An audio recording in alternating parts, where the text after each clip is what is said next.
시청자 여러분 안녕하십니까? VOA 모닝 뉴스입니다. 북한이 한 달 가까이 미국에 대해 일절 언급하지 않고 있는 가운데 그 배경에 관심이 쏠리고 있습니다. 미국의 전문가들은 북한이 미국의 정치 상황을 주시하면서 내부 재정비를 하는 과정으로 보고 이 때문에 대외적인 메시지를 내지 않고 있는 것으로 분석했습니다. 첫 소식 박형주 기자가 보도합니다. 브루스 베넷 랜드 연구소 선임 연구원은 3일 VOA에 제재로 어려움을 겪고 있는 북한 김정은 위원장이 대미 외교에서 승리를 이뤄낼 새로운 지도부를 구성하는 데 집중하고 있는 것 같다고 말했습니다. 또 대미 전략에 대한 불확실성 속에서 미국 대선에서 트럼프 대통령의 재선을 바라기 때문에 대외적으로 침묵을 지키고 있다고 분석했습니다. He's really unsure how he should deal with President Trump, and in particular about the U.S. election. He probably doesn't want President Trump to lose the election in November. 베넷 연구원은 북한이 예고한 대로 전략 무기를 개발하고 있겠지만 기술적으로 시험에 나설 단계가 아니라 도발을 자제하고 있을 수 있다고 진단했습니다.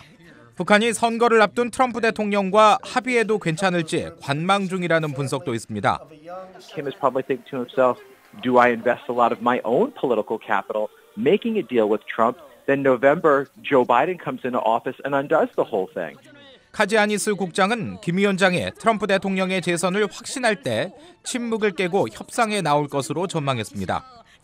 북한의 전략은 미국으로 하여금 북한이 어떤 조치를 취할지 계속 추론하게 만드는 것이라는 견해도 나왔습니다. He made it pretty clear that there's no specific timetable for North Korea to take any one or all of the various actions that he mentioned in that speech. I think part of North Korea's tactics here is to keep the United States off balance, keep the United States guessing as to what North Korea will do. 로버트 매닝 미 애틀랜틱 카운실 선임 연구원은 북한이 노동당 전원회의 결과에 따라 국가 전략을 재편성하고 있다며 이 기간 대미 메시지는 나오지 않을 것이라고 말했습니다. 전문가들은 다만 탄핵 국면 이후에도 미국의 태도 변화가 없다고 판단하면 북한은 미사일 발사에 나설 수 있다고 전망했습니다. 또 트럼프 대통령이 4일 국정연설에서 원론적인 수준의 대북 메시지를 내놓는다면 북한의 반응은 없겠지만 비난 메시지가 나온다면 이에 대응할 것이라고 분석했습니다. VOA 뉴스 박형주입니다. 전 세계적으로 확산되고 있는 신종 코로나 바이러스가 외국인 관광객 입국 금지 조치에 따른 수입 감소 등으로 북한 경제에도 영향을 줄 것이라는 관측이 나오고 있습니다. 한국대외경제정책연구원 정영곤 선임연구위원은 4일 VOA에 이번 사태로 북한의 관광 수입 감소는 물론 수출의 25%가량을 차지하는 북중 국경무역이 직접적인 영향을 받을 것이라고 말했습니다. 국가안보전략연구원 임수호 선임연구위원은 북한이 유엔 제재에 따라 생산재 수입 금지로 어려움을 겪고 있는 상황에서 코로나 바이러스 확산으로 국경이 통제되면 외화 수급에 더 차질이 생기고 생산재 밀수도 위축될 것이라고 진단했습니다. 세종연구소 양운철 수석연구위원은 이번 사태가 장기적 관점에서 북한 경제에 큰 문제가 되지는 않을 것이라고 진단하며 국가 주도로 이루어지는 밀무역의 경우 제한이 있을 수 있겠지만 밀무역이 이루어져야 주민들이 돈을 벌 수 있는 만큼 이를 완전히 막을 수는 없을 것이라고 말했습니다. 유엔 안보리 이사국들이 대북 제재 완화 문제를 놓고 의견이 나뉘어 있다고 의장국인 벨기에 대사가 밝혔습니다. 지난해 말 중국과 러시아가 제안한 대북 제재 완화 결의안과 관련해서는 별다른 진전이 없다고 말했습니다. 오택성 기자가 보도합니다. 유엔 안보리의 2월 순회 의장국인 벨기에의 마크 픽스친 드 비스워브 유엔 대사는 3일 기자회견에서 중국과 러시아가 제출한 대북 제재 완화 제안과 관련한 질문을 받고 대북 제재를 둘러싼 안보리 이사국들 간의 의견 대립 상황을 밝혔습니다. 일부 제재 완화 주장과 북한의 협상 복귀를 위한 엄격한 제재 이행 주장이 맞서고 있다는 겁니다. Some members of the view that sanctions should be maybe not lifted, but a little bit eased. But others are of the view that, on the contrary, they have to be maintained and really seriously implemented in order to put pressure on North Korea to negotiate.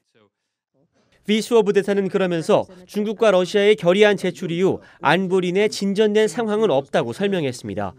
제재가 북한의 인도주의 상황에 영향을 끼칠 수 있다는 지적에 대해선 이미 제재 면제 조치가 이루어지고 있다고 강조했습니다. There are already some humanitarian exemptions which are existing. Now the question is whether they are enough or not enough.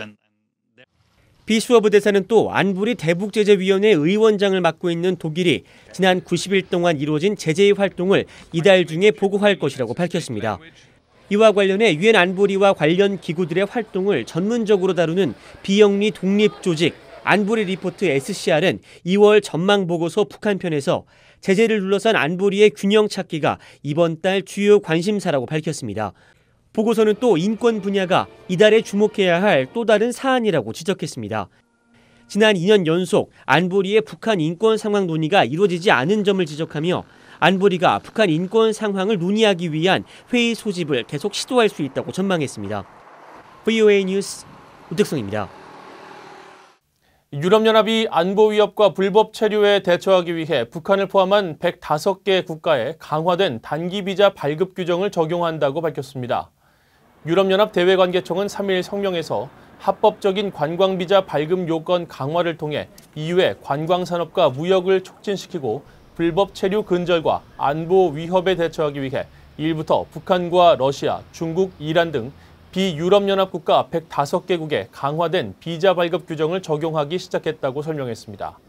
EU는 유럽 여행 관광객이 급증하면서 이에 따른 EU 비자 신청 건수도 2009년 1,020만 건에서 2018년 1,600만 건 이상으로 60% 가까이 급증했으며 이로 인한 불법 이민과 체류, 안보상의 우려가 커졌다고 지적했습니다.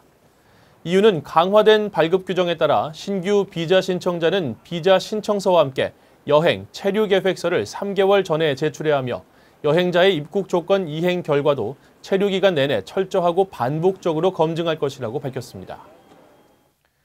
북한에 의해 납치된 일본인 요코다 메구미 씨의 어머니가 84세 생일을 맞아 딸에게 공개 편지를 보냈습니다.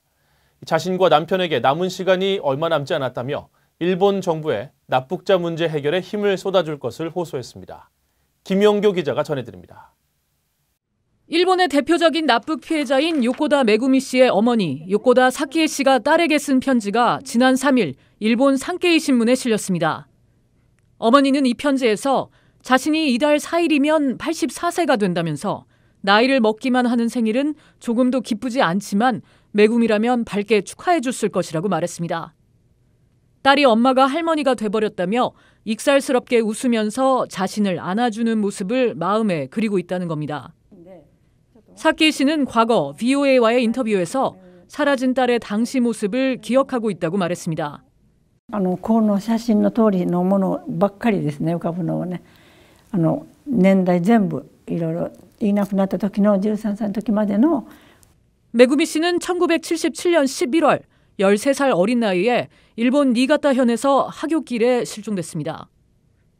북한은 2002년 9월 17일 고이즈미 준이치로 당시 총리가 평양을 방문해 김정일 국방위원장과 정상회담을 한 자리에서 메구미 씨의 납북 사실을 인정했습니다.